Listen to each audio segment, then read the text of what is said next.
Kajian Politik Bebas Aktif.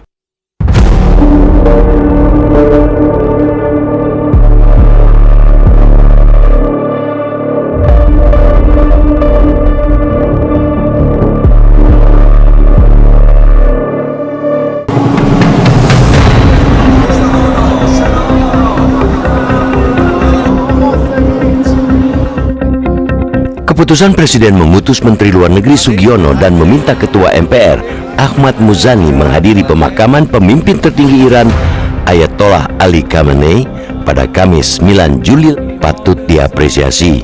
Langkah itu mengakhiri polemik mengenai sikap Indonesia yang sebelumnya hanya diwakili pejabat setingkat duta besar untuk menghadiri pemakaman pemimpin negara sahabat tersebut. Lebih dari sekadar urusan protokoler, keputusan itu menegaskan bahwa Indonesia tetap memegang teguh politik luar negeri bebas dan aktif. Di tengah meningkatnya polarisasi geopolitik dunia, prinsip tersebut justru semakin relevan sebagai pijakan diplomasi Indonesia. Iran bukan sekadar negara yang memiliki hubungan diplomatik dengan Indonesia. Ikatan kedua bangsa telah terjalin jauh sebelum Indonesia merdeka. Hubungan perdagangan dan penyebaran Islam sejak masa Persia hingga Hindia Belanda membangun kedekatan historis yang tidak dapat diabaikan. Karena itu, duka yang dirasakan rakyat Iran layak pula dihormati oleh Indonesia sebagai sahabat.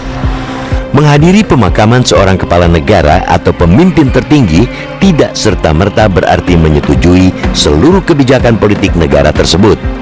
Kehadiran itu merupakan penghormatan atas hubungan antar negara yang telah dibangun selama puluhan, bahkan ratusan tahun.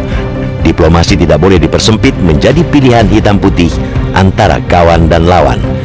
Disinilah politik bebas dan aktif diuji. Indonesia harus mampu menentukan sikap berdasarkan kepentingan nasional, bukan karena tekanan atau keberpihakan terhadap blok kekuatan tertentu. Hubungan Amerika Serikat dan Iran yang hingga kini masih diwarnai ketegangan tidak semestinya menghalangi Indonesia menjaga persahabatan dengan kedua negara. Keputusan Presiden tentu tidak bebas dari risiko diplomatik. Selalu ada kemungkinan munculnya penafsiran negatif dari pihak-pihak yang berkepentingan.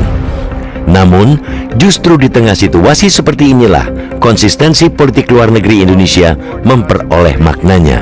Bebas berarti tidak tunduk pada tekanan siapapun, sedangkan aktif berarti tetap berkontribusi bagi terciptanya perdamaian dunia. Presiden sendiri telah mengingatkan bahwa menjalankan politik bebas dan aktif memiliki konsekuensi. Indonesia harus siap berdiri di atas kaki sendiri dan tidak bergantung pada perlindungan negara manapun. Kesadaran itulah yang semestinya memperkuat kemandirian nasional sekaligus mempertegas posisi Indonesia dalam percaturan global. Dunia kini semakin terfragmentasi ke dalam blok-blok politik dan ekonomi. Logika bersama kami atau melawan kami semakin menguat dan mengancam ruang dialog yang menjadi fondasi perdamaian. Dalam situasi demikian, Indonesia justru memiliki peluang untuk menunjukkan bahwa hubungan antar bangsa tidak harus dibangun di atas permusuhan dan rivalitas.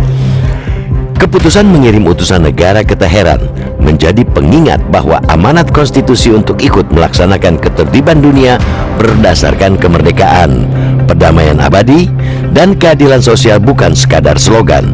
Politik bebas dan aktif harus terus dijaga sebagai identitas diplomasi Indonesia, karena hanya dengan prinsip itulah Indonesia dapat menjadi jembatan dialog di tengah dunia yang semakin terbelah.